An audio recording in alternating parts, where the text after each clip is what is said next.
আসসালামু আলাইকুম প্রিয় চাকরি প্রত্যাশী ভাই বোনেরা, আপনারা সবাই কেমন আছেন? আশা করছি আপনারা সবাই অনেক ভালো আছেন, সুস্থ আছেন। আজকে আমাদের মুনাফা অধ্যায়ের 7 নং ক্লাসে উপস্থিত হয়েছি। আজকের ক্লাসে আমরা দুইটি টপিক নিয়ে আলোচনা করব ইনশাআল্লাহ, এবং দুইটি টপিক আমরা একদম বেসিক শিখব। অলরেডি আমরা সরল মুনাফার বেসিক কিন্তু শিখে ফেলেছি। তো নতুন একটি টাইপ, মানে নতুন দুইটি টাইপ আজকে আমরা করব। তো নতুন টাইপগুলো কিভাবে তৈরি হচ্ছে এটা আপনার প্রশ্নের ধরন থেকেই বুঝতে পারবেন। সে জায়গাটা সমাধান করার কৌশলটাই হচ্ছে সেখানকার বেসিক। তার মানে আপনি যে সরল মুনাফার মেন যেটা সূত্র আমরা তৈরি করেছিলাম, সেই হচ্ছে সূত্র দিয়ে আমরা যে নতুন একটা টপিককে কিভাবে ফেস করব, নতুন একটা প্রশ্নের ধরন যদি চেঞ্জ করে দেয় তাহলে আমরা সেটা সমাধান কিভাবে করব সেটাকেই বলা হবে বেসিক। মানে ওই জ্ঞানটা থাকাই হচ্ছে আমার বেসিক। তো আমরা বেসিক দেখব, তার মানে লিখিত কিভাবে করব এটাও আমরা দেখব, এবং কোনো শর্টকাট যদি থেকে থাকে অবশ্যই শর্টকাট রয়েছে। আমরা শর্টকাটটা কিভাবে আসলো সেটাও দেখে আমরা শর্টকাটটা অ্যাপ্লাই করব। তো আজকের ক্লাসে মেনলি সামারি এটাই হবে। আপনারা যারা ক্লাসে জয়েন করেছেন আপনাদেরকে শুভেচ্ছা জানাচ্ছি, এবং আপনাদেরকে একটু বলছি যে ক্লাসটি আপনারা সকলের উদ্দেশ্যে শেয়ার করে দিবেন। আমরা মূল ক্লাসে চলে যাব। চলুন আমরা আমাদের পড়াশোনাতে চলে যাচ্ছি। অবশ্যই কিন্তু আমি যেটা বলে থাকি যে আপনারা ক্লাস করবেন অবশ্যই খাতা নিয়ে, এবং ম্যাথগুলো কিন্তু আমার সাথে করতে হবে। নচেত আপনি যদি এটা নোট না করেন, ক্লাস যদি লেকচার না উঠান, তাহলে ক্লাস দেখা না দেখা সমান ক্লাস। এটা আমরা বাংলার কোনো একটা ক্লাসেও যদি দেখি, তো বাংলার ক্লাস দেখতেও তো এতটা সমস্যা হয় না, কারণ কোনো কিছু করতে হয় না। কিন্তু আপনি বিশ্বাস করেন যে ক্লাসের লেকচার আপনি না উঠাবেন, এই ক্লাসটা আপনার ব্রেনে সাস্টেইন করবে না, এইটা আপনার ব্রেনে থাকবে না। ঠিক আছে? তো চলেন হচ্ছে আমরা আমাদের টপিকে চলে যাই। টপিকটার নাম দিয়েছি, মানে যেভাবে প্রশ্নটা দেখবে সেটা হচ্ছে ভিন্ন মূলধনের মোট মুনাফা একত্রে দেওয়া। তার মানে আমার মুনাফা দুইটা দেওয়া আছে, বা তিনটাও দেওয়া থাকতে পারে। ধরেন দুইটা আমার ভিন্ন মুনাফা দেওয়া আছে, মূলধন দেওয়া আছে, এবং দুইটা মূলধন থেকে আমি একটা মানে মোট যত মুনাফা পেয়েছি ওই মুনাফার পরিমাণটা দেওয়া আছে। তাহলে এখন আমাকে বলছে হার কত, এবং হার যখন কত, তার মানে দুইটা যে ভিন্ন টাকা, হার কিন্তু আমার সেম। ধরুন বলতেছে একই হার, কিন্তু এখানে প্রশ্ন উল্লেখ করে দিছে। একই হার প্রশ্নে যদি উল্লেখ না করাও থাকতো তাহলে বুঝে নিতে হবে যে আমার হার কিন্তু সেম ছিল। বলছে 700 টাকার 2 বছরের সুদ, 700 টাকা আমি ব্যাংকে রাখলাম, 2 বছরে আমার সুদ, এবং 800 টাকার 3 বছর। তার মানে দুইটা ভিন্ন কিন্তু আমার কি দেওয়া আছে, ভিন্ন কিন্তু আমার স্টেট দেওয়া আছে, ভিন্ন ডাটা দেওয়া আছে। এক জায়গায় আমার 700 টাকা আমি রেখেছি 2 বছরে, আর আরেক জায়গায় হচ্ছে 800 টাকা রেখেছি 3 বছরে। সো এই দুই জায়গায় যে আমি সুদ, সেই সুদটা একত্রে 190 টাকা হলে সরল সুদের হার কত? তাহলে আমার ডাটা কিন্তু দুই রকমের দেওয়া আছে। আমরা যদি ডাটার দিকে একটু খেয়াল করি তাহলে আমরা বুঝতে পারবো যে আমার এই যে প্রথম যে ডাটাটা দেওয়া আছে 700 টাকা, আমি এটাকে P1 বলি, যে আমার P1 এর ভ্যালু দেওয়া আছে প্রথম মূলধন। আমার হচ্ছে কি প্রথম মূলধন। তাহলে প্রথম মূলধন কত? আমার প্রথম মূলধন হচ্ছে P1 দেওয়া আছে হচ্ছে আমার 700 টাকা। P1 দেওয়া আছে 700 টাকা। আর এই প্রথম মূলধনের আমার সময়টা কত? N1 কিন্তু দেওয়া আছে 2 বছর। তাহলে আমার প্রথম যে আমাদের কি দুইটাই বলছে একই হার, তো দুইটাই কি একই হার। তাহলে দুই জায়গাতেই আমরা বলতে পারি হারটা হচ্ছে, এই হারটা হচ্ছে আমার আর, হারটা কত? আমার আর। আচ্ছা, ওইটা আমরা পরের দিকে যাচ্ছি। তাহলে আমরা মুনাফা ধরে নেই, যে মুনাফা হচ্ছে কত। ধরি প্রথম ক্ষেত্রে আমার মুনাফা, ধরি আমার হচ্ছে প্রথম ক্ষেত্রে মুনাফা। তাহলে ধরি প্রথম ক্ষেত্রে মুনাফা কত হবে? আমি I1 ধরে নিলাম। দেখেন একটু খেয়াল করেন, আর কি দেওয়া আছে, এটা দেওয়া আছে, দেখবো আমরা লিখবো দেওয়া আছে। আচ্ছা, আর এরপরে কি দেওয়া আছে? আরো P2 দেওয়া আছে। P2 দেওয়া আছে হচ্ছে 800 টাকা। P2 দেওয়া আছে আমার, দেখেন 800 টাকা। এই যে P2 800টা দেওয়া আছে, তার সময় হচ্ছে আমার N2 কত? 3 বছর। তাহলে এক্ষেত্রে দ্বিতীয় ক্ষেত্রে মুনাফা ধরে নিচ্ছি। দ্বিতীয় ক্ষেত্রে মুনাফা হচ্ছে আমার কত? I2 আমি ধরে নিলাম। কত ধরে নিলাম? দ্বিতীয় ক্ষেত্রে মুনাফা হচ্ছে I2। আর বলা আছে একই হার, আমি আরেকটা ধরে নেই। আমি এখানে লিখতে পারি, একবারই ধরি, এটা আমি উপরের দিকে ডাটাটা লিখে ধরি, একবারই লিখি প্রথম ক্ষেত্রে মুনাফা। মানে জিনিসটা এরকম, আমি আপনাদেরকে একটু দেখিয়ে দিচ্ছি। যে ধরেন এটা লেখা আছে এই P2 আর হচ্ছে N2টা উপরেই আমি লিখি, যে P2 হচ্ছে আমার কত? 800 টাকা। n2 হচ্ছে আমার 3 বছর। আর এই ধরিটা একবারে আমি লিখব যে ধরি প্রথম ক্ষেত্রে মুনাফা আমি ধরবো I1, দ্বিতীয় ক্ষেত্রে মুনাফা I2, আর হচ্ছে সুদের হার, একই হার সরল সুদের হার R%। একটু খেয়াল করেন সুদের হার কত, R%। তাহলে এইটা আমি কিন্তু ধরে নিলাম, যেহেতু আমার মুনাফার পরিমাণ আলাদা করে দেওয়া নাই, কিন্তু দুই জায়গায় মোট মুনাফা কিন্তু দেওয়া আছে 160 টাকা। এখন আপনার এখানে কি হবে, আপনার এখানে হবে প্রশ্ন মতে I1 প্লাস I2 ইকুয়াল কত বলেন তো, 190 টাকা। নাকি আমি এটা মিথ্যা লিখলাম, নাকি বুঝতে পারছেন না আপনারা? দেখেন, আপনি যদি বুঝতে না পারেন তাহলে প্রশ্নটা মনোযোগ দিয়ে আপনি পড়েননি। বলেছে হচ্ছে একই হার সরল সুদে 700 টাকার 2 বছরের সুদ ও 800 টাকার 3 বছরের সুদ এক হচ্ছে 190 টাকা। তাহলে এই যে আমি প্রথম যে ডাটাটা আছে, এই প্রথম ডাটার জন্য কিন্তু প্রথম ক্ষেত্রে মুনাফা আমি ধরে নিচ্ছি I1, দ্বিতীয় যে ডাটাটা আছে তার জন্য আমি মুনাফা ধরে নিচ্ছি I2। তাহলে দুইটার যোগফল হবে আমার 90 টাকা। এখন আমরা হচ্ছে যে আমাদের যেটা একদমই শুরুর বেসিক থেকে আমরা যে সূত্র তৈরি করেছিলাম সেটা হচ্ছে I ইকুয়াল, আমরা সরল মুনাফার একটাই সূত্র, I ইকুয়াল PN R%। তাহলে I1 ইকুয়াল আমার কত হবে P1 N1, আর যেহেতু দুইটাই আমার সমান একই হার R ধরছি, তাহলে R% যোগ P2 N2 R% ইকুয়াল আমার কত 190। একটু খেয়াল করুন, আমার হচ্ছে P1 N1 আর পার্সেন্টকে উঠাই দিলে কি 100 দিয়ে ভাগ হয় কি হয় না বলেন? অবশ্যই হয়। আমরা কিন্তু একদম শতকরার চ্যাপ্টার করে এসেছি আমরা। তাহলে P2 N2 R divided by 100। তাহলে আর এক লাইন একটু লসাগু করে দেখেন, 100 যদি আমার লসাগু হচ্ছে, তাহলে P1 N1 R1 plus P2 N2 R2। কেন? দুইটার নিচেই 100 আছে, 100 হচ্ছে লসাগু। তাহলে 100 যেহেতু লসাগু 100ই আছে, তাহলে P1 N1 R আর P2 N2 R2 কেন হবে? P2 N2 হচ্ছে আমার R। ওকে, ইকুয়াল তাহলে কত হচ্ছে 190। আচ্ছা, এখান থেকে আমার কি হবে দেখেন তো, এই 100টা ওই পাশে যে কিন্তু গুণ হবে, 100টা ওই পাশে যে কি হবে গুণ হবে। এবার একটু খেয়াল করে দেখেন, এখানে আমরা R1টা হচ্ছে আসলে হবে না, আর এটা কিন্তু R হবে, R1 কিন্তু না, দুইটাই যেহেতু আমার সেম। এটা খেয়াল করে দেখেন, আর আমরা কমন নিতে পারি, আর কিন্তু আমরা কমন নিতে পারি। আর যদি কমন নেন তাহলে P1 N1 plus P2 N2, কারণ এখানেও আর আছে এখানেও আর আছে, দুইটা জায়গাতে আমার আর আছে, এই জন্য আরটা আমি কমন নিয়ে নিছি, আরটা হচ্ছে কমন নিয়ে নিছি। এই 100টা ওই পাশে যে কী হবে বলেন তো, 190 গুণন 100। আমার কার মান দরকার বলেন তো? একই হার, এই যে সুদের হার কত এটা বের করতে বলছে, সুদের হারটা বের করতে বলছে। সুতরাং আমার কি হবে, সুতরাং আর কত হবে, আর হবে এই যে আমার 190 গুণন হচ্ছে আমার 100, আর নিচে হচ্ছে P1 N1 plus P2 N2। এখন যদি আপনি মান বসে দেন তাহলে হচ্ছে কি হয়ে যাবে, ভ্যালুটা বের হয়ে আসবে। আমরা কিন্তু রিটেনের দেখছি, তাহলে এই পাশে আমি দেওয়া আছে না মুছে দিলাম, দেওয়া আছে মুছতে দিলাম, কারণ এই পাশে আমি কি করব, মানটা হচ্ছে আমি এখানে করব। সুতরাং আর হচ্ছে আমার কি দেখেন তো, আর হচ্ছে উপরে যে ভ্যালুটা 190 আর নিচে হচ্ছে P1 N1, তাহলে P1 হচ্ছে আমার 700, N1 হচ্ছে আমাদের এই 2 বছর, যোগ P2 হচ্ছে কত আমার 800, N2 হচ্ছে আমার কত 3, গুণন হচ্ছে 100, এই যে 100টা গুণ। এখন ক্যালকুলেশন করলে যেটা হবে সেটাই হবে আনসার। তাহলে চলুন আমরা একটু ক্যালকুলেশনটা করি, আমি এটা মুছে দিচ্ছি। তাহলে 190, 7 দুগুণে 1400, 3 8 2400, তাহলে 7 দুগুণে 1400, 3 8 হচ্ছে 2400 কত হয় 3800, আর গুণন হচ্ছে আমার 100। এখন যদি কাটাকাটি করেন, এই দুইটা শূন্য কেটে দেন, 19 দুগুণ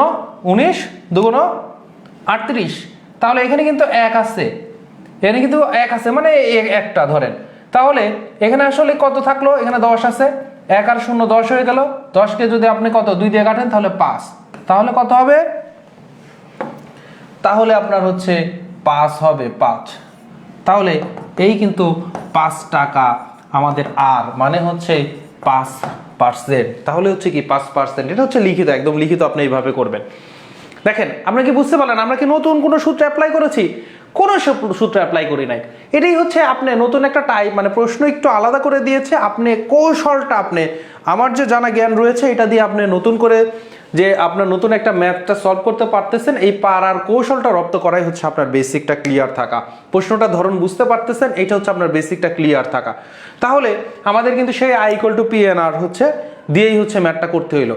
একটা জিনিস খেয়াল করে রাখেন, এই যে এখানে যে আমরা বের করে ফেলছি এটাই হচ্ছে আমার শর্টকাট, এটাই হচ্ছে শর্টকাট। দেখবেন যে বিভিন্ন চাকরির বইতে এটা কিন্তু শর্টকাট দেওয়া আছে, এটাই কিন্তু আসলে সেই শর্টকাট। তারা কি লিখেছে দেখেন তো, একটু খেয়াল করে দেখেন তো।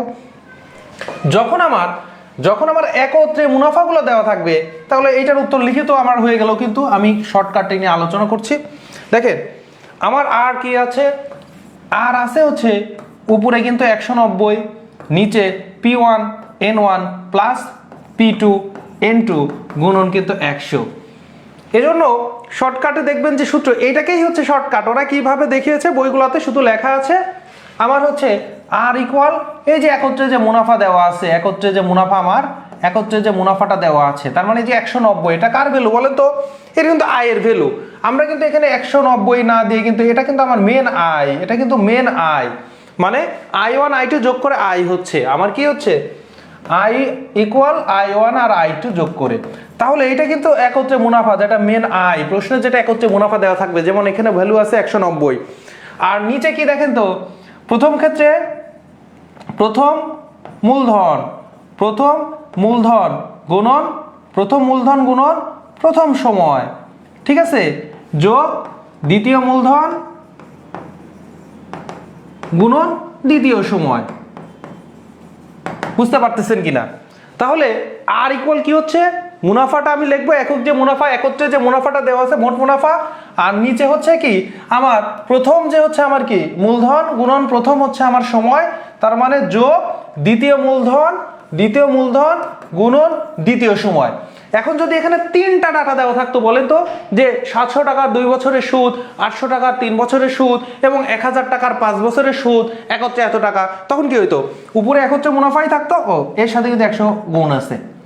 100টা কিভাবে গুণ আসলো? এই যে এই নিচের 100টা কিন্তু ওখানে গুণ হয়েছে। তাহলে তিনটা যদি ডাটা দেওয়া থাকতো ভিন্ন ভিন্ন, তখন কি হইতো?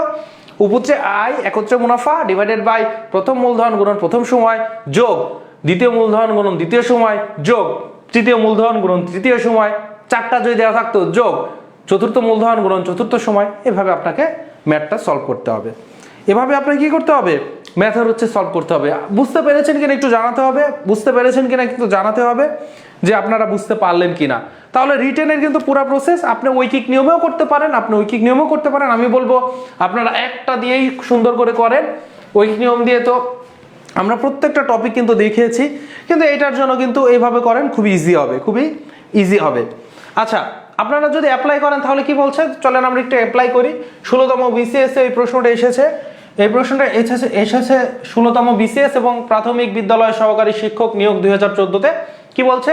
500 টাকায় 4 বছরের সুদ, 500 টাকায় 4 বছরের সুদ এবং 600 টাকায় 5 বছরের সুদ একত্রে 500 টাকা হলে সুদের হার কত? আমি কিন্তু আপনাদেরকে বলেছি যে একই হার সুদ, এটা যদি আমার উল্লেখ নাও থাকে কিন্তু একত্রে যদি দেওয়া থাকে তাহলে কিন্তু আপনাকে ধরে নিতে হবে যে সুদের হার হচ্ছে সেম, না হলে কিন্তু আপনার ম্যাথ বের করা যাবে না। ভিন্ন ভিন্ন সুদের হার হলে এই ডাটাগুলো দিয়ে, তাহলে সুদের হার কত? আর হবে আমার যে মোট যে মুনাফা আছে, মোট যে মুনাফা 500 টাকা, নিচে কি হবে প্রথম যে মূলধন গুণন প্রথম সময় 4 যোগ দ্বিতীয় মূলধন গুণন দ্বিতীয় সময় 5। যদি তৃতীয় মূলধন থাকতো তাহলে তৃতীয় মূলধন গুণন তৃতীয় সময় সেটাও যোগ হইতো, গুণন সবগুলো হওয়ার পরে গুণন 100। এখন ক্যালকুলেশন করলে যেটা হবে সেটাই হচ্ছে আমার আনসার। তাহলে আমরা ক্যালকুলেশন করি, 5 4 5 20, তাহলে 2000 যোগ 5 6 30, তার মানে 3000। তাহলে 2000 আর 3000 যদি আমি যোগ করি তাহলে কত হয়? 5000। একবারে লিখে দিলাম। উপরে হচ্ছে আমার 500 গুণন হচ্ছে আমার 100। তাহলে হচ্ছে এখন ক্যালকুলেশন যদি করি, এই দুইটা শূন্য কেটে দিলাম, এই 50 দিয়ে এই 50টা কাটলে তার মানে একটা শূন্য থাকতেছে, তার মানে থাকতেছে হচ্ছে আমার 10। তাহলে আর হচ্ছে 10 হলে আসলে 100 টাকাতে কত? 10%। ক নাম্বার হচ্ছে আনসার। বুঝতে পারলেন কিনা? জি স্যার, ডান। ওকে, সবাই একটু বলবেন যে বুঝতে পারছেন কিনা, বুঝতে পারছেন কিনা বলতে হবে। ম্যাথ কিন্তু একদমই ইজি, ম্যাথ কিন্তু একদমই ইজি। এগুলাই বিসিএস এ আসছে, এগুলাই হচ্ছে আপনার কি এই আপনার যেমন রেলওয়েতে আসতেছে, এগুলাই হচ্ছে আপনার নিবন্ধনে আসতেছে। সো আপনাকে কিন্তু মানে বেসিকটা খুব সুন্দর ক্লিয়ার করতে হবে। নিজেই এই সূত্র মুখস্থ করতে যায়েন না। আমি আপনাকে যেটা বলে থাকি এটা করেন, দুইবার এপ্লাই আপনি বুঝতে বলছেন ও আচ্ছা এভাবে সূত্র আসছে, আপনার মাথায় থাকবে। ইনকেস যদি কোনো সময় সূত্র ভুলে যান, আপনি ফট করে 30 সেকেন্ডের মধ্যেই সূত্রটা বের করে নিতে পারবেন। এবার আসেন 400 টাকায়, 400 টাকা। এবার প্রশ্নটা একটু দেখেন, প্রশ্নটা একটু দেখেন। রেলওয়ে উপসহকারী প্রকৌশল সিভিল, যদিও প্রকৌশলীদের জন্য এটা প্রশ্ন, এজন্য প্রকৌশলীদের জন্য একটু প্রশ্নটা কঠিনই কিন্তু হবে। এখানে দেখবেন 400 টাকায় আপনার 8 মাস দেওয়া আছে, বছর। সময়টা কিন্তু সবসময় I equal to PNR% বা I equal to PNR, আমাদের এনটা কিন্তু বছরে, এনটা কিন্তু বছরে। তো আমার এখানে 8 মাস দেওয়া আছে, তাহলে এখানে কিন্তু বছরে নিয়ে যেতে হবে। আর মাসকে বছরে নিয়ে যাওয়া কি কঠিন কিছু? মাসকে বছরে নিয়ে যাওয়া কি কঠিন কিছু? তাহলে 8 মাসকে যখন আপনি বছরে নিয়ে যাবেন, তাহলে এই মাসকে 12 দিয়ে ভাগ করতে হবে, তাহলেই কিন্তু বছর হয়ে যাচ্ছে। যেহেতু 12 মাসে যেহেতু 1 বছর, 12 দিয়ে ভাগ করলেই কিন্তু আমার কাজ শেষ। তাহলে এই প্রশ্নের জন্য আসলে বছরে তৈরি করতে হবে, এইটাই আলাদা কমপ্লেক্সিটি, তাছাড়া কিন্তু কোনো কমপ্লেক্সিটি নাই। আর যেহেতু আমরা কি করব একটু প্রশ্নটা পড়ে নিই। 400 টাকায় 8 মাসের সুদ, 800 টাকায় 4 মাসের সুদ, একত্রে 24 টাকা হলে শতকরা বার্ষিক সুদের হার কত? তাহলে আর ইকুয়াল কত হবে বলেন তো? আর ইকুয়াল হবে উপরে আমার মোট সুদ, নিচে হচ্ছে প্রথম ক্ষেত্রে যে মূলধন গুণন প্রথম ক্ষেত্রে যে আমার সময়। তাহলে সময়টা মাসে আছে, সময়টাকে আপনাকে কিসে নিতে হবে? বছরে নিতে হবে। তাহলে 12 দিয়ে ভাগ করে নিলাম, যোগ দ্বিতীয় ক্ষেত্রে আমার যে মূলধন গুণন দ্বিতীয় ক্ষেত্রে সময়, সময়টা মাসে আছে, আমি বছরে নিয়ে নিলাম, গুণন হচ্ছে 100। ঠিক আছে, গুণন হচ্ছে 100। তাহলে এবার দেখেন একটু ক্যালকুলেশন যদি আমরা করি, একটু ক্যালকুলেশন যদি করি, 8 4 দিয়ে 8 কে কাটলে 4 দুগুণে 8, আর 4 দিয়ে 12 কে কাটলে 3 4 12, 3 4 12। এখানে যদি 4 দিয়ে 12 কে কাটি তাহলে 3 4 12। তাহলে আমরা একটু খেয়াল করি, আমরা পরের লাইনে আমরা কি লিখতে পারি?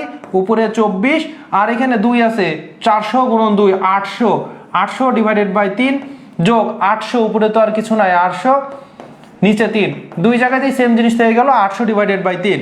এখন আমি যদি নিচে একটা লসাগু করি, 3 দুইটারই নিচে 3 আছে, 3 লসাগু, তাহলে 800 যোগ 800, তাহলে 800 যোগ 800 আর উপরে 24, গুণ হচ্ছে আমার 100।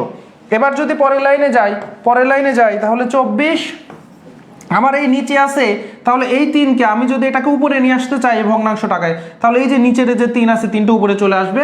তাহলে 3 গুণন, আর এখানে 800, 800 হচ্ছে আমার কত? 1600 ডিভাইডেড বাই 1600, গুণন হচ্ছে আমার 100। এখন একটু কাটাকাটি করি, তাহলে করলে আমার আনসারটা বের হয়ে যাবে।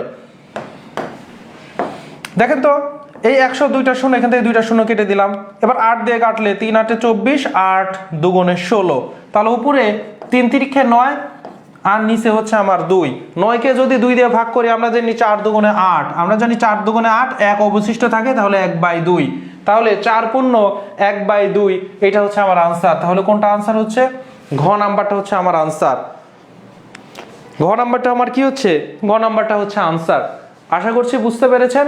জানাতে হবে কিন্তু যে যদি কোনো জায়গায় যদি ঘাটতি থাকে তাহলে কিন্তু জানাতে হবে, কোনো জায়গায় ঘাটতি থাকলে কিন্তু অবশ্যই জানাতে হবে। এবারে আসেন, আমরা কিন্তু প্রথম টাইপটি শেষ করলাম। আজকের যে আমরা দুইটি টাইপ হচ্ছে দেখব, প্রথমটা আমরা টাইপ শেষ করলাম, এখন আমরা দ্বিতীয় টাইপের হচ্ছে যাচ্ছি, যে মুনাফার হার হ্রাস বৃদ্ধি।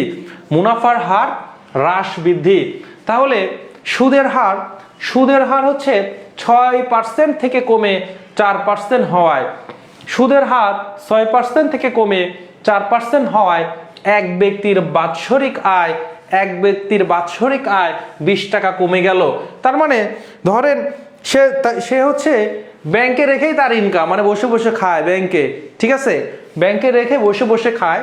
টাকাটা হালাল আর হারাম আপনারা সবাই জানেন যে ব্যাংকের টাকার আসলে এই ইন্টারেস্ট নেওয়াটা হারাম নাকি হালাল, তো সেদিকে যাচ্ছি না। আমরা সুদের হার হচ্ছে 6% থেকে 6% থেকে সুদের হার হচ্ছে 6% থেকে কমে 4% হওয়ায় এক ব্যক্তির, তার মানে তার সুদের যে পার্সেন্টেজ কয় টাকা কমে গেছে, কয় পার্সেন্ট কমে গেছে? 4% মাইনাস 6% মাইনাস 4%, 2% কমে যাওয়াতে কমে যাওয়াতে টাকা কত কমছে, কমে যাওয়াতে আয় 20 টাকা কমছে, আয় 20 টাকা কমে। এবার বলেন তো 2% যেহেতু 20 টাকা কমে, তার মানে আসলে 2% ইকুয়ালি হচ্ছে 20 টাকা। এটা বুঝতেছেন কি বুঝতেছেন না? 6% থেকে 4%, 6% থেকে 4%, তাহলে 2% কমে যাওয়া মানে কি? সে মুনাফা আসলে আগে 6% পেত, এখন তাকে 4% দিচ্ছে, 2% তাকে মুনাফা কমাই দিছে। 2% মুনাফা যেহেতু কমাই দিছে, এই কমাই দিলে 2% ইকুয়াল যেহেতু 20 টাকা, মানে 20 টাকা কমে যাচ্ছে, তাহলে অবশ্যই 2% ইকুয়াল 20 টাকা।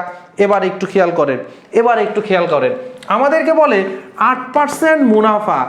8% মুনাফা মানে আমার 8% মুনাফা মানে 100% আসল হলে, 100% আসল হলে আমাকে মুনাফা দেয় কত? মুনাফা দেয় হচ্ছে 1%। 100% যদি আসল হয়, মুনাফা দেয় হচ্ছে আমার 8%। একটু বুঝেন, 8% মুনাফা মানে 100% আসল যদি হয়, তাহলে মুনাফা দেয় হচ্ছে 8%। আপনি যদি বলেন যে না আমি পার্সেন্ট বাদ দিয়ে, তাহলে 100 টাকা যদি আসল হয়, 100 আসল হলে মুনাফা দেয় হচ্ছে 8 টাকা, মুনাফা দেয় 8 টাকা। তাহলে একটু বিষয়টা বুঝেন যে আমার যে 8% মুনাফা মানে আসল কিন্তু তখন 100% থাকে। 8% মুনাফা মানে আসল 100 টাকা হলে 8 টাকা হচ্ছে আমার কি? 8 টাকা হচ্ছে আমার কি? মুনাফা। তার মানে 8% মুনাফা মানে পার্সেন্টেজে যদি নিয়ে যাই, 100% হচ্ছে আসল হলে মুনাফা কিন্তু আমার 8%। তাহলে 2% এর ভ্যালু হচ্ছে আমার 20।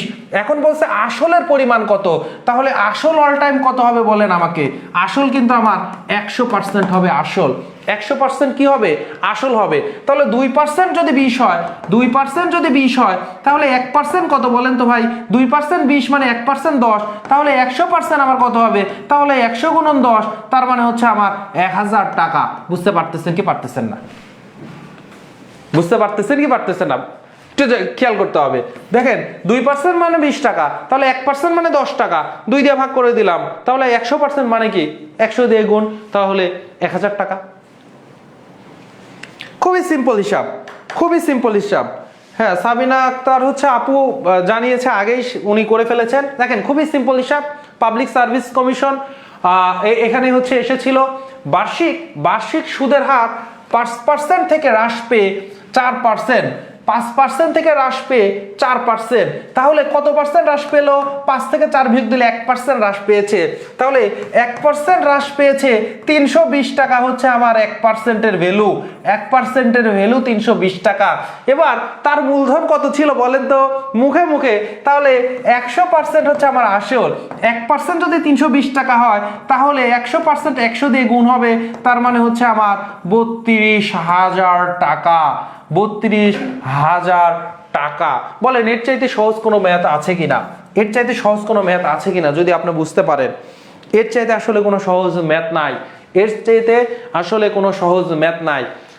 আমরা হচ্ছে আরেকটি ম্যাথ দেখি, সেটা হচ্ছে সুদের হার।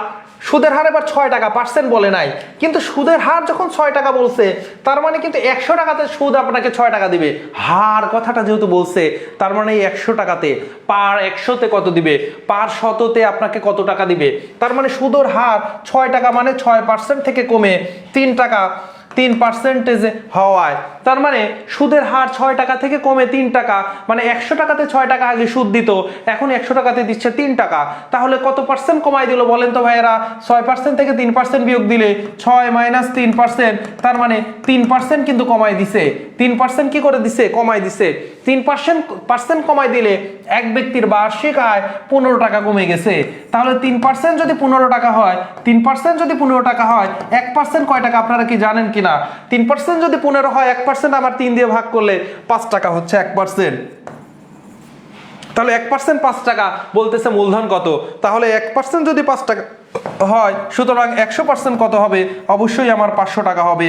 অবশ্যই 500 দিয়ে, কারণ 5কে 100 দিয়ে গুণ করলাম। বুঝতে পারতেছেন কিনা? একদমই তো ক্লিয়ার জিনিস এবং সহজ জিনিস, একদমই ক্লিয়ার জিনিস এবং সহজ জিনিস। 500 টাকা। শাকিল খান ভাই দেখি চলে আসছে যে যারা বই কিনতে পারছে না তাকে দেখতেছি একটা বই দিবে। আচ্ছা, আমাকেও একটা বই পাঠিয়ে দিয়েন ভাই। আচ্ছা, সুদের হার এবার একটু দেখেন,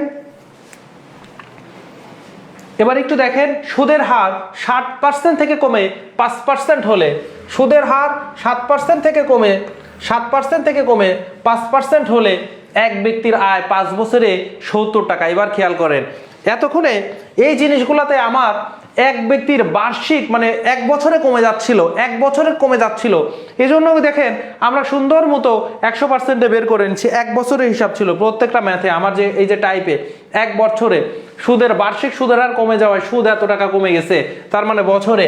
এবারে প্রশ্নটা একটু খেয়াল করেন,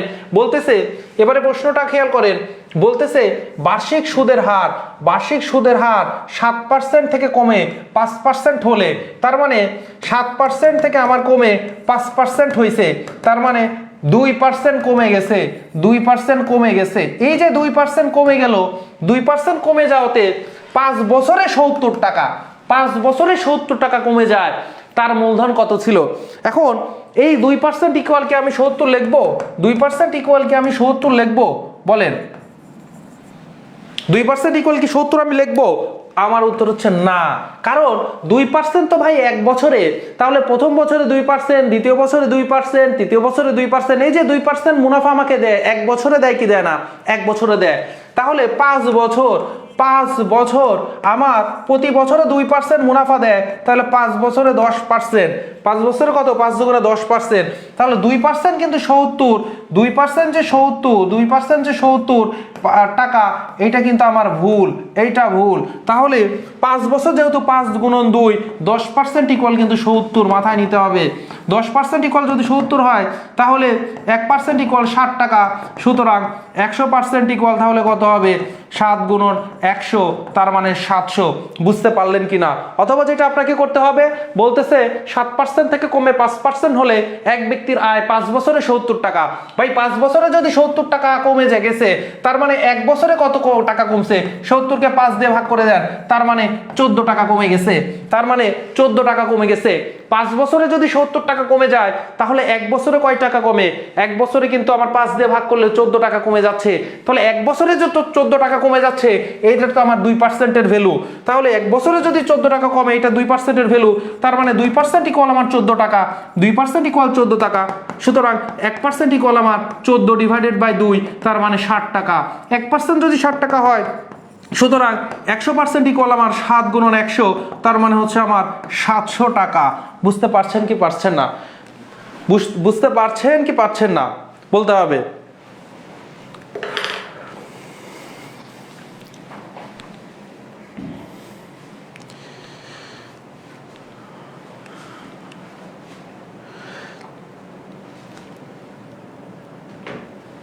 ম্যাথ কিন্তু ইজি, কঠিন না। আমাকে একটু বলতে হবে আপনারা বুঝতে পারছেন কিনা।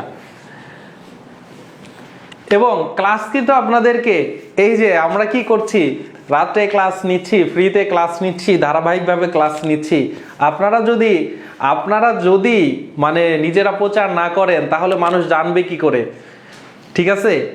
আর আপনাদের চাকরি প্রত্যাশী ভাইদের আসতে হবে, যারা আসলে একটা দীর্ঘমেয়াদী প্ল্যান করছেন যে আমার ম্যাথের বেসিক ফাউন্ডেশনটা আমি খুবই স্ট্রং করব, ভিত্তিটা আমি খুব স্ট্রং করব, তাদের কিন্তু বেসিক ম্যাথ শিখতে হবে একদম ভালোভাবে। আমরা যেভাবে করাচ্ছি, আপনাকে হচ্ছে 10টি ক্লাসে না করায় একটা ক্লাসে কিন্তু এই মুনাফার চ্যাপ্টার শেষ করে দেওয়া যায়, একটা ক্লাসে শতকরা চ্যাপ্টার শেষ করে দেওয়া যায়, একটা ক্লাসে আপনার হচ্ছে এই সংখ্যার চ্যাপ্টার শেষ করে দেওয়া যায়, লাভ ক্ষতি একটা ক্লাসে শেষ করে দেওয়া যায়।